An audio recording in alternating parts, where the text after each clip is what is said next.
Welcome to the second episode of the Titan Talk podcast. We will be breaking down the game between the Tennessee Titans at the Indianapolis Colts as the Titans fall to 1-7 on the season, take a pretty rough loss to the Indianapolis Colts, losing 38-14. I mean, nothing really much to build off there, as we will be diving into recapping the Titans-Colts game. We will be discussing the brand new trade that just happened just minutes ago between Roger McCreary getting traded to the LA Rams for a fifth-round pick. And then we'll be diving into the discussion post about what started the Tennessee Titans' downfall after the 2021 season. And then you will hear our predictions for heading into Week 9 of the NFL season. So starting off, what did you think about Titans-Colts this week, Luke? I think it's just become another one of those Titans games that it's a struggle to keep your television on past halfway through the third quarter. I think there was improvement, like always. There was guys who, being a Titans fan, you're used to the Titans always being injured. Even whenever it was the Vrabel era, now it's the McCoy era. We'll talk about that in a little bit. But you're always used to seeing guys who there are no names. There's guys you don't know, like Armour Davis. That's what I told my dad yesterday. I said, Dad, you know who Armour Davis is? He said, absolutely not. Yeah, me neither. I have no clue.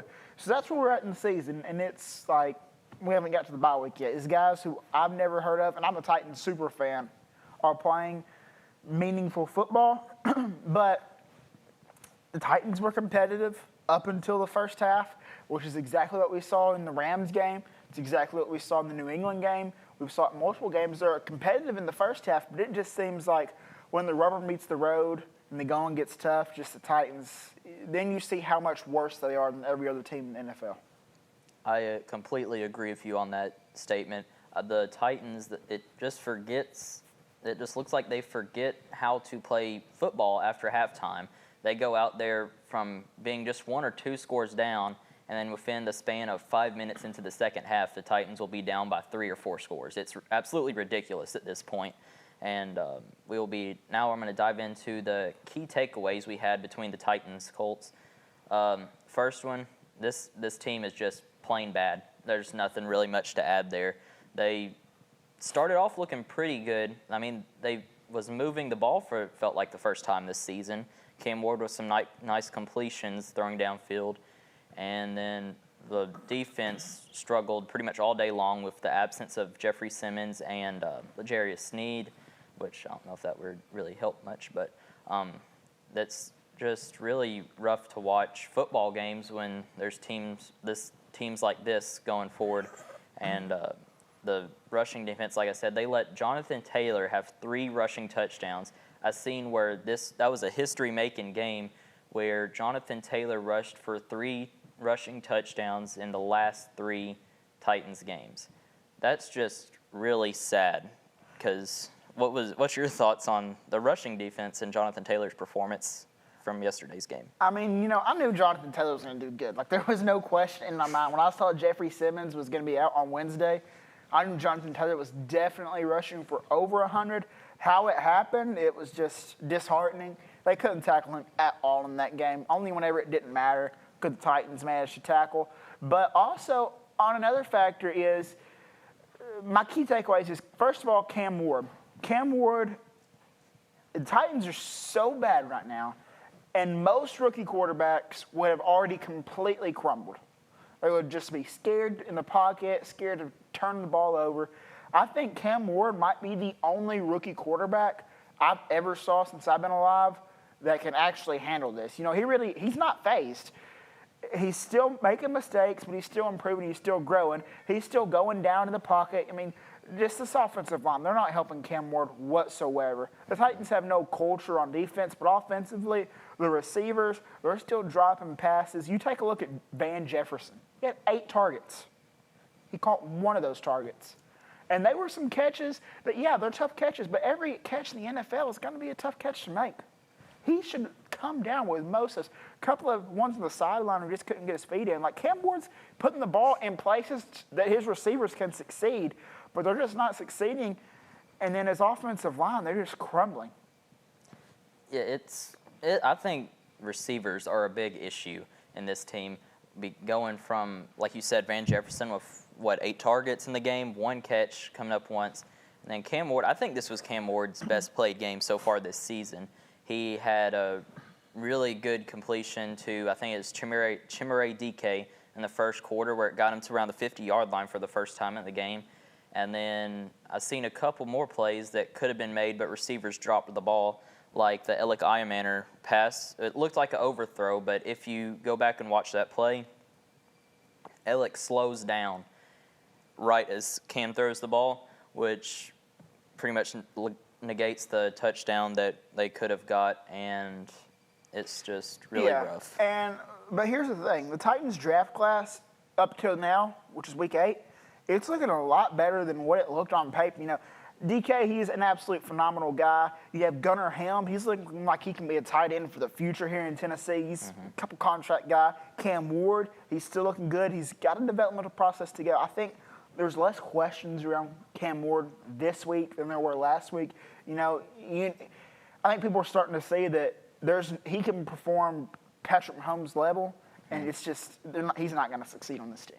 No, especially with the offensive line. If it stays like it is going to now, it might be turning out to be another quarterback failure for the Tennessee Titans, which I don't think that's the case. I think this team will improve as time goes on, but like I said, only time can tell on a thing like that, because if we don't find the right guys to build around Cam, this team and years coming up is going to get really ugly going forward.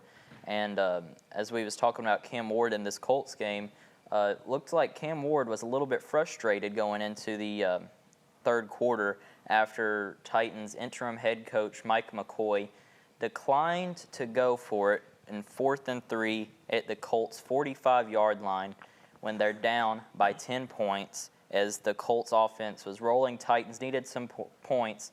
We decided to punt the ball. Colts get the ball, first play back, 80-yard touchdown run, and we're down 17. What's your thoughts on that?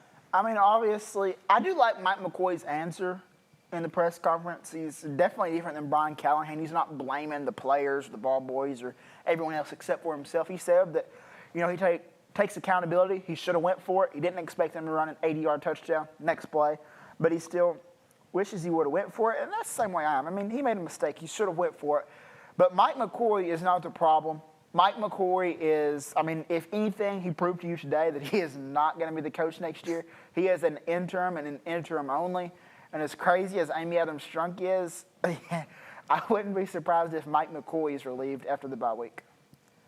But here's a question. Here's one more thing I want to mention. I don't mean to interrupt you, but there's 2 coaches that are really starting to swirl that could potentially be next Titans head coaches, and that is Mike McCarthy and John Gruden. Mike McCarthy and John Gruden, neither one have a job right now coaching a football team. So what I think Amy Adams-Strunk should do is she should start the interviewing process a whole lot earlier. She should start the interviewing process right now. And if she's just – because you saw Amy Adams-Strunk, she knew she wanted Brian Callahan the whole entire time. No question about it. She didn't interview a lot of guys who should have been interviewed. She handpicked Mike Vrabel. She fired a coach that won a playoff game in Mike Mularkey for Mike Vrabel. So usually Amy Adams-Strunk knows who she wants to lead her football team way before she fires the first guy. So I think she's probably already got someone in mind. And then if it's McCarthy or Gruden, why don't we give them a shot after the bye week, Nate? That's a really good point you made there. I like how you brought up the head coaching swirls and how the rumors have been going around between, like you said, Mike McCoy, John Gruden. I have seen Cliff Kingsbury's name come up a few times, the Washington Commanders offensive coordinator. I also have seen Joe Brady's name come about, and Arthur Smith. He's the one that I wouldn't mind. Arthur Smith. Brian Flores, I wouldn't mind that, especially with that really good defense he's been playing with in Minnesota. But like you said, Mike McCoy, it's not going to work out with him being head coach permanent. It's just really, it's just getting worse at this point. Now we'll be diving into this week's discussion post. First time we're doing this, a discussion post going over the downfall of the Tennessee Titans after the 2021 season, after they had things rolling for a couple years, and now they just failed to win any football games hardly. You know, in 2017, they had that first playoff run in 9 years where they went up against the Chiefs without Patrick Mahomes, and then they faced off against Tom Brady next game, ended up losing that game. 2018 season, they was one game short from making the playoffs, taking a loss to the Colts, and the Colts eventually went to the playoffs that year instead of the Titans.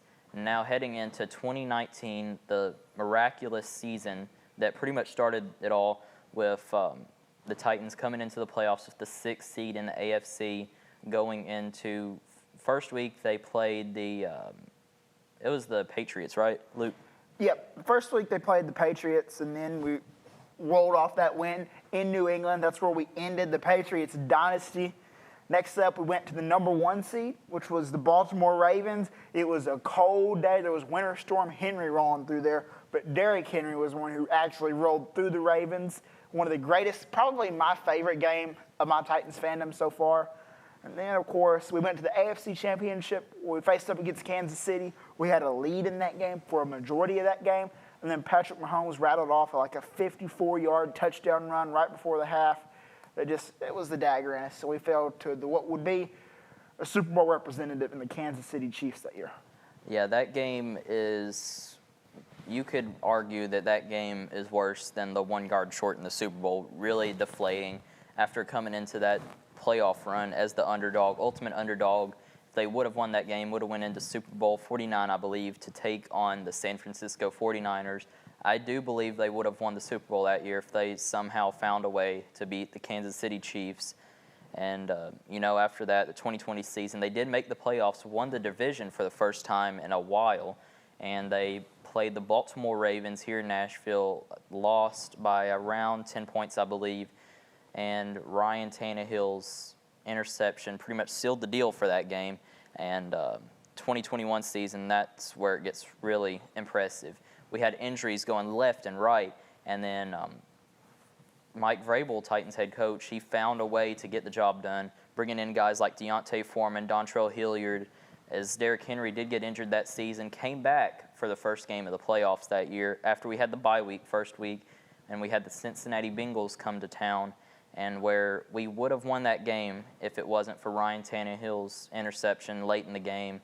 And then that pretty much sealed the deal for that game as the Cincinnati Bengals get a first down, then kick the game-winning field goal, send us packing for what would be our final playoff game for years to come. It looks like it's going to be a while till we get back there. What was your thoughts on how that whole downfall started and ended with the A.J. Brown trade in the 2022 NFL Draft? Well, I'm going to correct you, Nate. I don't think the downfall has ended. I think there's still room to go down a little bit more. And here's the thing. Everyone likes to pinpoint that the A.J. Brown trade, that was just the start of the Titans absolutely sucking. Everyone likes to say that's when it started. That was the only reason. But that's not the only reason. That was in 2021. Ryan Tannehill was never good after 2021. Do we think Ryan Tannehill would have been better with A.J. Brown? Yeah, he would have been better. But the Titans window, it was that 2019 to 2021 era, and it closed rapidly. I don't think the Titans would have been good in 22, 23, 24, even if we had A.J. Brown. I don't think we would have ever pushed for an AFC Championship or a Super Bowl like we did. I think the Titans' big problem was their drafting. The Titans do not have a single player that's playing from them in the 18, 19, 20, or 21 draft right now. The closest guy is 2022. That's the last guy that we drafted who's still on our team today. It is horrible drafting what the Titans have done. And I think, honestly, outside of Jeff Simmons, who played a prolonged career with the Titans, he's our real last long-standing draft pick that we've had that's played for half a decade. And we drafted him in what, 2018? That was the draft here in Nashville. And that pretty much is the only grace we have on this team currently besides Cam Ward. But now we will be diving into some of the commenters in this discussion post. We have Tennessee Tough _615 saying any answer other than J-Rob or Amy Adams Strunk is wrong. I partly agree with that. J-Rob shredded this team to nothing. I think he single-handedly created the downfall of this team. I think if it wasn't for John Robinson, this team would still be pretty good to this day. I know Amy Adams Strunk did have a part of that with keeping John Robinson here, but I believe that's mostly on John Robinson. What's your thoughts on that take? I agree. Whenever I say, and I don't mean to say that the A.J. Brown trade didn't matter, the A.J. Brown trade did matter, and that all revolves around John Robinson. John Robinson is definitely the problem with his horrible drafting and horrible trading. He also didn't do much in free agency either. But I will disagree with Tennessee Tough. I might be the biggest Amy Adams-Strunk sympathizer on the face of the planet. I do not think that she is a bad owner. I think that whenever you have bad people in your organization, you're losing football games, fire them. When Belichick was losing football games, he was fired. Now the Patriots are good. When these coaches for these great teams, Andy Reid for the Eagles, he was winning, but he wasn't winning Super Bowls, so he was fired. Now they have a coach, they have a team, they're winning Super Bowls. I don't think you can settle with mediocrity, and Amy Adams-Strunk believes that too. So I do like Amy Adams-Strunk, and I do like her firings. Her hirings are the issue. Yes, I agree with that. Besides the Mike Vrabel thing, I think that's what really started this whole situation on people saying that she's fired people too early, which I do disagree with Mike Vrabel firing, but I do believe she's made some decent hires, but they just didn't work out. Next comment we have is from one Titans fan, 2024, saying pretty much all the players leaving, like A.J. Brown specifically, which I kind of disagree with you there. I mean, A.J. Brown was a huge part of this team's downfall, but like if you're talking about like players like Derrick Henry, he did decide to leave, but I mean, we was already falling pretty rough towards the ground. I mean, he took less money to go to the Ravens to get out of Nashville, which, I mean, it is what it is. I mean, I don't blame him for wanting out of this situation because it was just rolling downhill from after that 2021 season. Yeah, so I'm going to partly agree with him too. I do think that the NFL is a business. There's going to be turnover every year, but the Titans have some of the biggest turnover, I think, in any NFL franchises. It's like we're starting like out of the 22 starters on offense and defense, we have like 16, 17 guys who turn over the past couple of seasons. You're not going to have success with that. You're not going to have fundamental long-term success if you have that much turnover every single season. You've got to pick some pieces and build around them, which is what the Titans have not been able to do. Also, a lack of leadership and veteran players has plagued the Titans ever since, I think, that 2020-2021 season. There's just, you want to have young guys. You want to have a young team, but you also want to have anchors on your team. You also want to have those 10, 12-year veterans to lead the young guys on your team, and the Titans don't have that. The Titans have Jeff Simmons, but like we just mentioned, Jeff Simmons hasn't even played in the NFL for a decade yet. Yeah, I agree with you on that. I mean, you have to have these veteran players to stick around on the team. Like I saw the other day, I believe it was the Saints. It was the Saints or Packers. They have a player, it was their long snapper. He's been on the team since I believe it was the 2009 season, which that's what you need in leadership. You need guys who's been here around, maybe not that long, but you need guys who's been here for 5+ years to kind of set the tone of the team like Jeff Simmons is doing. But, I mean, we're really lacking a offensive leader that's been here for a while. I know Cam has established that role, and I think he will take that role over as he is here longer. But that's where I am with that whole downfall of the Titans. Is there any more points you want to add to that? I think I'm good, but you see Cameron Hayter with the Steelers, Calais Campbell with the Cardinals. I think it's some of those guys who played in the NFL for almost 2 decades, and let them settle down, let them lead your organization. Yeah, that's pretty much all I have as well. I mean, that's my take is that I think what pretty much ended this team's hopes going forward. I mean, if you think about it, looking at the 2019 season, just based off of that season alone, you would think that they would be a team for the future. They was, at the time, making some decent draft picks. They drafted A.J. Brown. You know, that was going to be the wide receiver of our future, but that was cut short after 1 year left on his rookie contract. We decided to trade him to the Philadelphia Eagles. And then, like I said, I think the main issue there was John Robinson. Absolutely. He destroyed this team in and out, left and right. He just destroyed this team, and I disagree with almost every single decision he's made. I think could possibly be one of the worst NFL general managers of all time. I agree. Starting things off here with our Week 9 predictions. This is being recorded before Monday Night Football between the Kansas City Chiefs and Washington Commanders. We all picked the Chiefs, so either way, we will have the same record going into Week 9. As we have the Week 8 results, we have me and Luke being tied for first with 7 games right, 5 loss, and Sean in last with 5 wins, 7 losses. What's going on down there, Sean? On the the predictions for Week 8. Starting things off, Thursday Night Football, the night before Halloween, we have the Baltimore Ravens 2-5 taking on the 2-6 Miami Dolphins. If Lamar Jackson didn't play after his bye week, I don't think 4 days is going to be enough for Lamar to come back. So I'm picking based on the fact that I don't think Lamar Jackson's going to play. The Dolphins looked good last week. I think they got something rolling, and Mike McDaniel's coaching for his job. Give me Miami. I am going to disagree with you there. I have the Baltimore Ravens getting the win here over the Miami Dolphins. I do think Lamar Jackson might be coming back. He was close to being back last week. I think the Ravens finally get things back on track, getting a huge win over the Miami Dolphins. I agree. I got the Ravens on this win for sure. So, no Dolphins. Nope. No lone wolf. Moving on into the second game, we have starting at the 12 o'clock games on Sunday, we have the Falcons traveling to New England to take on the New England Patriots and Mike Vrabel. Who do you have here, Luke? I don't think this game's going to be close at all, even if Penix plays. Mike Vrabel's defense in New England against Atlanta, give me the Patriots and give me them by a lot. I am going to disagree with you once again. I have the Atlanta Falcons getting the win over the New England Patriots.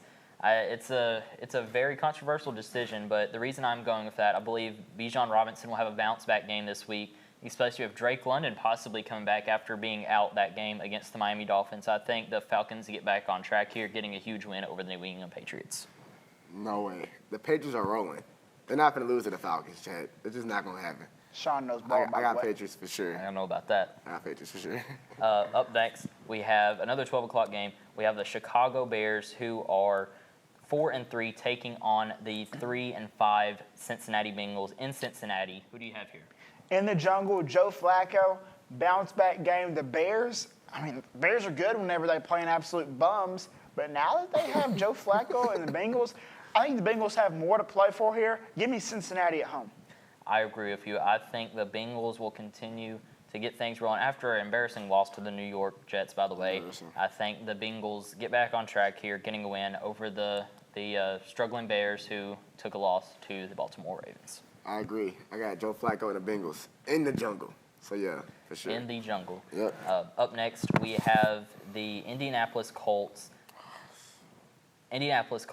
Traveling to Pittsburgh to take on the Pittsburgh Steelers. Who do you have here? I just cannot believe in my mind that Daniel Jones and the Colts are going to move to 8-1. I don't think the Steelers are going to lose back-to-back at home. Give me Aaron Rodgers. Give me the Pittsburgh Steelers in a low-scoring affair. I agree with you. I think the Steelers will rattle the Colts in Pittsburgh. I think Aaron Rodgers will figure out that Indianapolis defense. I do think that Daniel Jones will struggle a little bit with T.J. Watt coming after him. And give me a 3-sack game from T.J. Watt. No, I disagree. I got the Colts going all the way. They're going to be 8-1.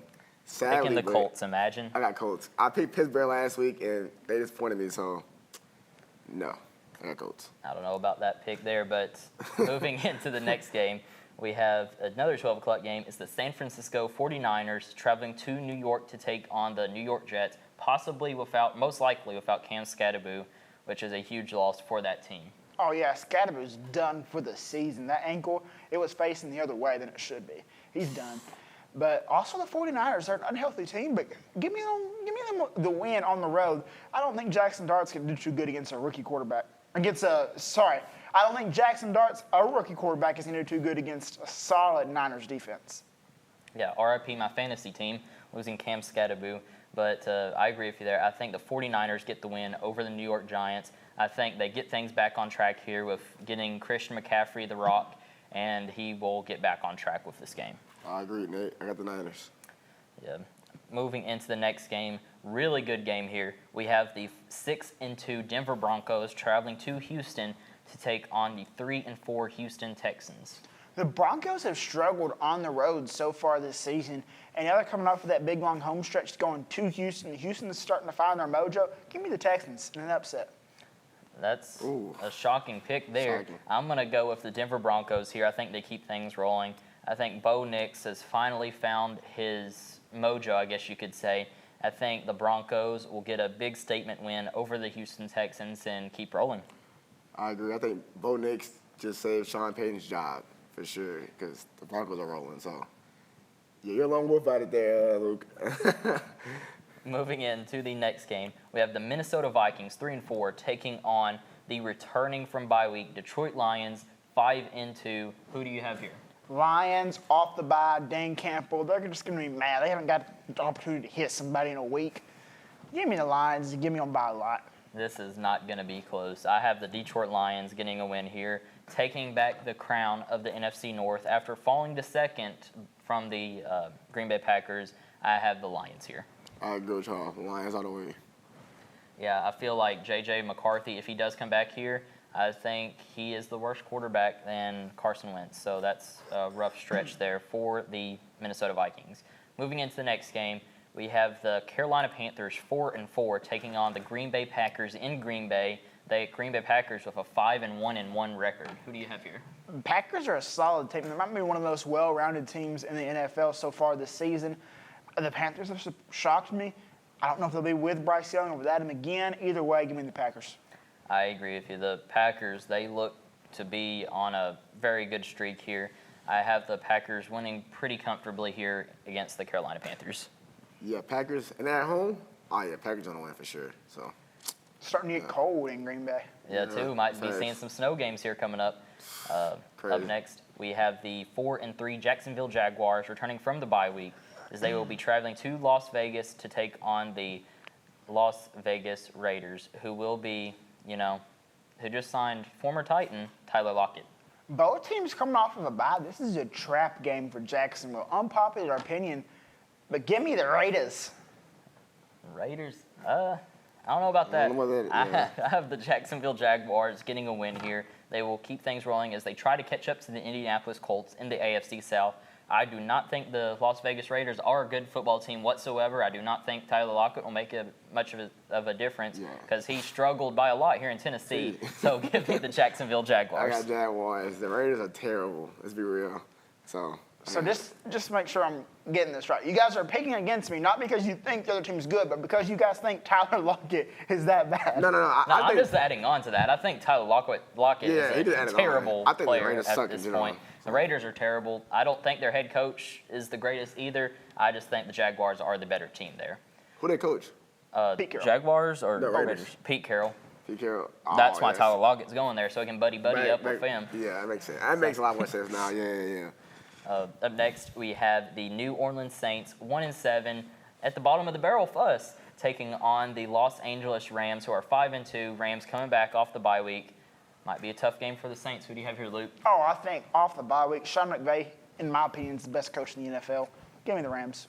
I agree. Rams, not even close. Rams are going to shred the Saints this week, and it will not be close. Give me Rams scoring 38 points this week. I got Rams. The Saints, they struggled last week to the Buccaneers. They couldn't get no offense rolling. It's going to be the same thing this week with so I got Rams. Up next, this next game is going to be probably game of the week. I did not even know it was happening this week. We have the 4-3 as of now. Kansas City Chiefs traveling to Buffalo to take on the Buffalo Bills, who are 5-2. Really good game here, happening at 3:30 on CBS. Who do you have here, Luke? This is an early Christmas present. I'm going to watch the Titans get absolutely steamrolled by the Chargers, but then I get to watch Allen and Mahomes. I think it's going to be a good game, like always. But give me the Chiefs and give me Pat Mahomes over the Bills. I'm going to disagree with you there. I think the Bills will keep things rolling, especially if they're 40-plus point win over the Carolina Panthers. I think Josh Allen will keep things rolling. They will finally figure out their answer at wide receiver. I think James Cook will have a huge game against this Kansas City defense. Give me the Bills. It's tough. I can't say the Chiefs, so I'm going Bills for sure. I like Josh Allen. I like the offense they got, so. Possibly the best quarterback in the NFL. Yeah. So now we're heading into Sunday Night Football. We have the 5-2 Seattle Seahawks taking on the 3-4 Washington Commanders, who has 2 straight primetime games. Confusing to me there, but who do you have here? Let me tell you, the Seahawks are not a top 5 team like Nate described in one of his power rankings. I disagree fully with that. I think the Commanders are going to get Jaden Daniels back, even if they got Marcus Mariota. Give me the Commanders. I'm going to disagree with you there. I think the Seahawks have finally figured it out. I think the Seahawks get a huge win over the Washington Commanders. I think the Seahawks have a real chance at winning that division, especially with the Rams and 49ers being in that division. It's going to be one of the toughest divisions to win in football. I think the Seahawks have a real chance at that, especially with their breakout wide receiver, JSN. I think the Seahawks keep their streak alive here. No, I want Commanders. Seahawks, no. Top 5 is insane. Just wait, I'm telling you, Nah, they I will got be a Commanders. force in the playoffs this season. They could be the playoffs. They could. Could is a crazy statement. Could. If they get to the playoffs. That's even Their more first round exits outrageous. if they're going to make playoffs for sure. So Up next, we have Monday Night Football. We have the Arizona Cardinals, who are 2-5. The Titans' only win of the season, taking on the Dallas Cowboys, 3-4-1 in Dallas. Give me the Cowboys. Cowboys are a lot better team than their record says. Give me Dallas. It's not going to be close. Cowboys are going to destroy the Arizona Cardinals on Monday night, and it'll be a couple days after Halloween, so that game's going to relate to Halloween a lot. I agree with y'all. I'll give you Cowboys. Cowboys are on a hot streak, especially with getting CeeDee Lamb back. They have CeeDee Lamb and George Pickens. It's not even going to be close. Yeah. Then up next at 12 o'clock on Sunday, we have the 5-3 Los Angeles Chargers coming to Nashville to take on the 1-7 Tennessee Titans. Chargers are mad. Titans are bad. I think the Chargers are going to put up a lot of points. Yeah. I'm going to predict them to score over 50. I'm going to go 52-20 Chargers. I agree. There's no world where the Titans win this game. It's not going to happen, especially with losing Roger McCreary. Yeah. Who are they going to have guarding Keenan Allen? They have Quentin Johnston. We got Armour Davis. Who? Let me pull L'Jarius Sneed. Who? Oh, yeah. We got Jalen Armour Davis. We have our cornerback 2, Darrell Baker Jr., cornerback 3, who is Marcus Harris, I believe, who is going to be better than a lot of people think he is. But this cornerback room has absolutely fallen to pieces when it was not a need in the beginning of this season. After L'Jarius Sneed probably done for the season, who we have not a really great cornerback one. The Titans did not have this as a need going into this season. Themselves have made this a need on this team. They've torn this cornerback room to pieces. Seriously. But regardless, I will pick the Chargers. I have the Chargers winning. I'm gonna say 48-6. Dang, you have no faith in the offense? I have no faith in the defense either. Oh, yeah, and we can't get things rolling. We have Cam Ward getting sacked 4+ games every game. Jonathan Taylor, did he score 3 touchdowns yesterday on the Titans defense? 3 touchdowns. 3? Yeah, give me the Chargers, sadly. Chargers want to kill us. Like you said, I told you last week, McCreary going to be traded. I knew it was That it? Yeah, I said McCreary going to be traded. I said that, and what happened? It happened. So. It's an absolutely stupid trade, too. Yeah. I do not agree with it. We'll be going over that here in just a little bit, but that's where we're going to wrap up our Week 9 predictions. Luke disappeared. Don't know where he went. So that's going to wrap it up, and see y'all here in a little bit as we will discuss the Roger McCreary trade. Yep. Now, we will be diving in to the Tennessee Titans trade. Just breaking news happened a few minutes ago. Roger McCreary getting traded to the Los Angeles Rams for a 5th-round pick. Could be at least give us a 3rd-round pick for him. He has tons of potential going forward. Thanks. He's going to be a high up on their depth chart when he gets there, I believe. He might be a starting cornerback for the Los Angeles Rams. Just terrible to see from this organization. I think they completely got this trade wrong. They should have got way more out of this than they did. McCreary is a really good corner. He showed why in Indianapolis on the guys he was covering. But now just imagine next week's game with the Chargers as we have Jalen Armour Davis is going to be the guy guarding Keenan Allen. I don't know who that even is, G. I don't know who that even is. Like, what is going on with the organization? This is our cornerback room, Sean. We have Jalen Armour Davis, cornerback 1. Cornerback 2, we have Darrell Baker Jr. Yeah. Cornerback 3, we have Marcus Harris, the 6th-round draft pick. I think he's solid, but I don't think he's ready to start. Yeah. And cornerback 4, we have Samuel Womack, who got mossed by Alec Pierce for that touchdown against the Indianapolis Colts. This cornerback room is going to be absolutely terrible for the rest of the season because we are lacking a starter cornerback. Yeah. So this game's going to be ugly on Sunday just based off of this trade. If we had McCreary, it might be a little bit more close, this game's going to be blown out of the water. Chargers are going to get a huge win this week. We traded Jarvis Brownlee Jr. first. Because he wasn't a locker room fit. Dude, get out of here. Get out of here. Come on, man. I don't understand. I think he could have been a starting corner, too. Oh, for sure. He had some big plays he was making at the beginning of this season. And just his penalties was killing us. And then we trade him away because he's not a locker room fit. I don't know. What type of excuse is that? Doesn't make sense. And then now we come weeks later, we have Roger McCreary being traded. And I said this last week. I said we probably could trade Roger McCreary. You know, I didn't really want to, but look what happened. It happened. So it's like now he's out, and it's like, man. Now, what's next? Now imagine the cornerback room if L'Jarius Sneed is traded. Oh, my God. I mean, he's probably not playing next week. That's going to... Yeah, he's on IR.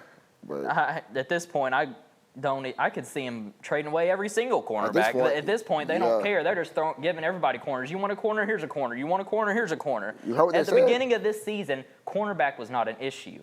They had a pretty good cornerback room. Jarvis Brownlee, L'Jarius Sneed.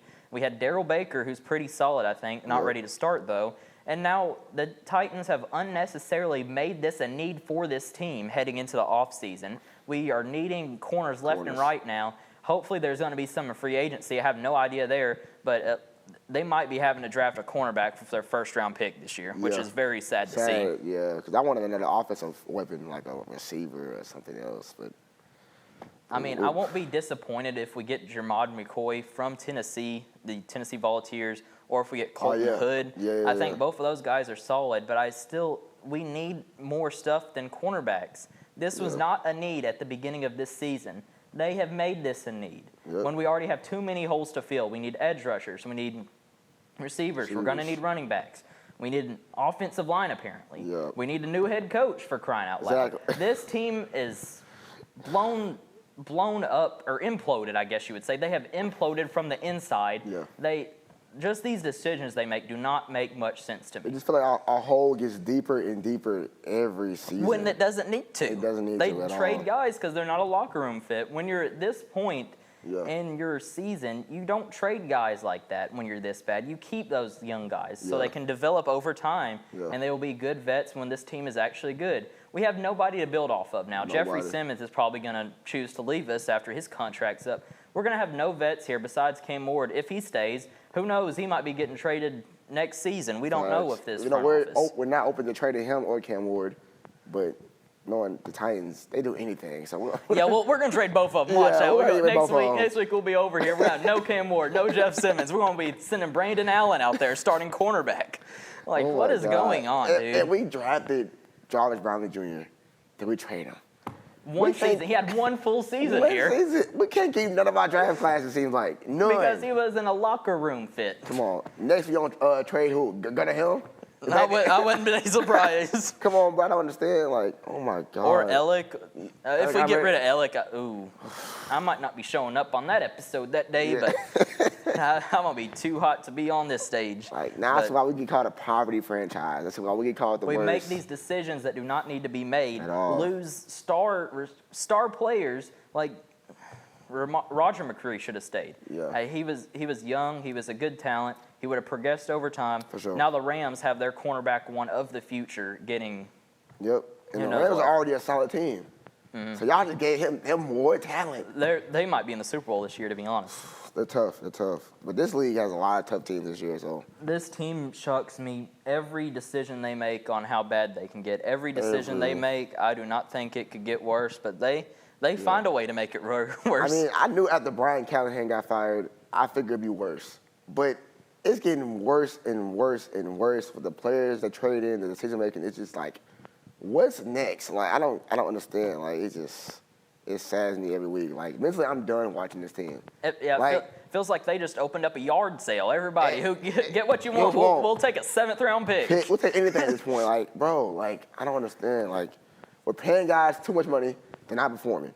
Then we draft guys, you're trading them. So it's like they had no time to even develop here in Tennessee because I was just sitting there and get rid of them so fast. Like, I don't understand the higher ups here, man. It just. At this point, I would not be shocked if Jeffrey Simmons gets traded for a 5th-round pick at this point. I mean, he could get traded for a 1st-round pick, but we saw what happened with McCreary. We could have got a 2nd or 3rd out of McCreary, I think, especially if that upside he has going into the future. But we trade him for a 5th-round pick. The same pick we gave them for Ernest Jones. What is going did on? see that. We're playing tag. You want this 5th-round pick? I'll take it. Come on, like, man, dude. like, and they're open to trade anybody. So I hope we don't lose to Roger Sweat. I'm gonna be sad if we lose him. Oh, if it's going to be a good decision to keep him, we might as well just send him off because that's what's going to happen. That's what's gonna happen. And he's gonna perform at a better team anyway. So it's like everybody we trade, they end up getting better over time. Yep. Like it's Malik Willis. really frustrating to see because, Yeah. I mean, we have these good talents headed forward to the future of this team. We give them to other teams. Every time. Like, at this point, why do we even draft these guys? You might as well forfeit our draft picks at this point. At this point, because we draft guys, don't give them no time to develop at all. You see what happened was it last year with Malik Willis? He came, Willie who? My bad. Willie Willis. You see what happened last year with Malik Willis? He came down here and beat us. So it's like, look at this guy. Was you trying to say Will Levis or Malik Willis? No, Malik Willis. When he came out here and beat us, like, we traded him just like that. I mean, I get it, but it's like, dang, bro, like, we don't give no guys time to develop here at all. Like, it's like, you get the guy perform this season or you're gone. And that's exactly what it's been. So it's like, man, I'm just done with this team at this point. Like, at this point, I'm just gonna bet every team against us at this point because we're not winning another game. I like how you brought up the mention of Will Levis there. I think Will Levis, if he had a better head coach, he could have succeeded. But I think with Brian Callahan and just the place where this team was at, it pretty much ruined his career. I mean, he could have been our future starting cornerback, but, I mean, it was just getting worse and worse. And now him not telling the team about his shoulder injury sure ain't going to make things better. But, I mean, him doing mayonnaise commercials ain't going to make things better. So it's like, at this point, I just hope Cam Ward turns out because I do believe he's the future of this team. Yeah. If it turns out, he could be one of the best quarterbacks in the NFL. For sure. He has shown that he has the arm talent. He has shown that he has the speed for a quarterback. He has shown that he can be a possible MVP candidate for years to come. Yeah. I think Cam Ward has a huge upside to him. Who knows? We might trade him for a 7th-round pick tomorrow. There's no telling with this team. At all. But this team is so unpredictable. They make decisions that we would never thought they would make, and what happens? I did see a comment on the trade post where they announced that they was trading McCreary. Somebody said, no, you have the wrong idea. You're supposed to be getting better, not worse. That's what it feels like. They don't know what they're doing. Like, now you're putting pressure on the young guys to step up. Then you trade them after. I don't understand. There's no, like you said, there's no, like, veterans leadership here at all. Like, besides Jeffrey Simmons. But he's a defensive tackle. So, like, it just, I don't get it. And then Darius Sneed, I don't see him as a veteran. You know, he came from a Super Bowl winning team, but he's no veteran here. He's just getting paid and get out. I honestly think he might be done for the year. He ain't coming back. I hope so. I'm sick of him. He has to go. Who? The Nico Collins? And what happened?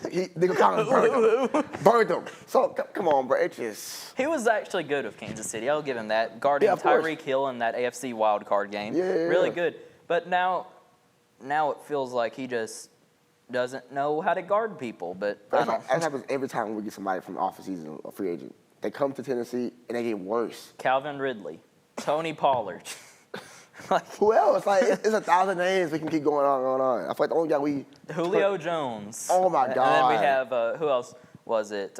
Another receiver we had. Tyler Lockett. Let's add Tyler Lockett to the list. We had, there's other guys. DeAndre Hopkins. Let's throw him in there, too. He was decent. But I mean, I feel like he did get worse here in Nashville. Only guys I think that really improved here in Nashville was Ryan Tannehill. Yeah, when he came from the that Dolphins. was 5+ years ago. That's the last time I can remember something, too. That's what I'm saying. So it's like, I don't understand, bro. It's ridiculous, man. I don't know. There's too many holes for this team to fill that we can get better. I did see where Titans legend running back Eddie George did say on the line that he said that the ownership of this team has set the team back over a decade. Yeah. I mean, it's just sad hearing that from a former star player like that. Thanks. I mean, we'll just have to wait and see if he's right on that that statement. But, I mean, the future is not looking bright here in Tennessee for the Tennessee Titans. At all. Like, we get looked at as a joke. We don't get taken serious. We don't get primetime games for a reason. Nobody want to watch this team. This team is pathetic. Like, who would watch Titans play football? Nobody except Tennessee fans. So it's like, you see why we get done the way we get done. So I did see on a Thursday night game, I believe it was the Cardinals and Seahawks, the commentators briefly mentioned the Titans. They said they was reviewing their next week's game. Guess what? It wasn't the Titans. They were reviewing their next Thursday night game. And they said, who do we have next week, Al? Or whoever was talking. And he said, is it the Titans? And they both started laughing hysterically at the fact because we're that bad and don't have any primetime games. And they started joking about our new stadium. Yeah, maybe we can get one. Maybe they can get one when there's the new stadium built. And then they started laughing even more. Like, this team is a joke at this point. It's sad to see. We was one game away from the Super Bowl, and now we're just the joke of the NFL, it feels like. But even back then, they still clowned us. They thought we was. When we was the 1 seed, they can't do anything without running the ball. That's literally what I heard from all my other friends who don't like Titans. It's like, wow, Derrick Henry don't be this. Derrick Henry was out most of that season. When we had the number 1 seed. So what are y'all talking about? Like, I mean, I'm really impressed with Deontay Foreman. We should have let him run the ball in that game. I feel like if we would have trusted Foreman more in that game, I think we would have won the Super Bowl that year. Is he still playing? Bears, I believe. Don't quote me on that. Let me check actually. Yeah, I think Foreman was like a great He was really underrated. I think Foreman was one of the bright spots of that team in that season. For sure. Let's see. Deontay Foreman is with the Cleveland Browns currently. Okay. And I ain't heard much from him since he left the Tennessee Titans. So I mean, we gave him an opportunity, and y'all just let him go. And it's like, yeah, he does have some competition over there in Cleveland with Quinshon Judkins, Dylan Sampson, former Tennessee Vol. Yeah. And that running back room is really good. It would be nice to have a position room like that. Facts. Like, I mean, I like Spears. Are we gonna trade Spears next? I hope. I've heard rumors of Tony Pollard. Oh, we traded. Okay, that's cool. I don't care about Tony Pollard. Who's running back too, though? Oh, that's true. We got Tajay Spears. Our third running back is on IR currently. Who was that? Khalil Mullins, our 7th-round pick. I ain't even heard of this guy. And he's injured. So who's going to be backing up Tajay if we eventually get rid of Pollard? That's true. Well, who knows? We might throw Chim out there as running back at this point. Somebody at this point. I don't care who it is. This season got to be over by now. I'm tired. I'm ready for the draft. I hate to say that because I don't want to be number 1. It's not even Halloween. It's not Halloween yet, bro. Like, but I'm just tired of this team. It's insane how far this team has gone from best to worst. But I do want to thank you all for watching week 2 of the Titan Talk podcast, episode 2. We will be back next week for the 3rd episode as the Titans will be traveling to. They will actually not be traveling. The Tennessee Titans will have their bye week after the Los Angeles Chargers. And then after that, they will take on the Jacksonville Jaguars. The Jags? The Houston Texans. The Titans will play the Houston Texans after the bye week. So not a really good few stretch for the Titans, but let's just hope we don't get shut out again by the Texans because that was it's going to happen. Who knows? We're going to get rid of Snead. Probably. Also, I don't give a F about Snead. I'm ready to get rid of Snead anyway. I hope he sees this clip. I'm ready to get rid of Snead anyway. So, you know what I'm saying? He's probably a great guy off the field, but on this roster, he has to go. That's all I'm going to say. So. Yeah. But thank you all for watching, and we will catch y'all next week for the breakdown of Chargers-Titans, and then we will break down on the many needs of this team headed into the bye week. Peace out. Peace.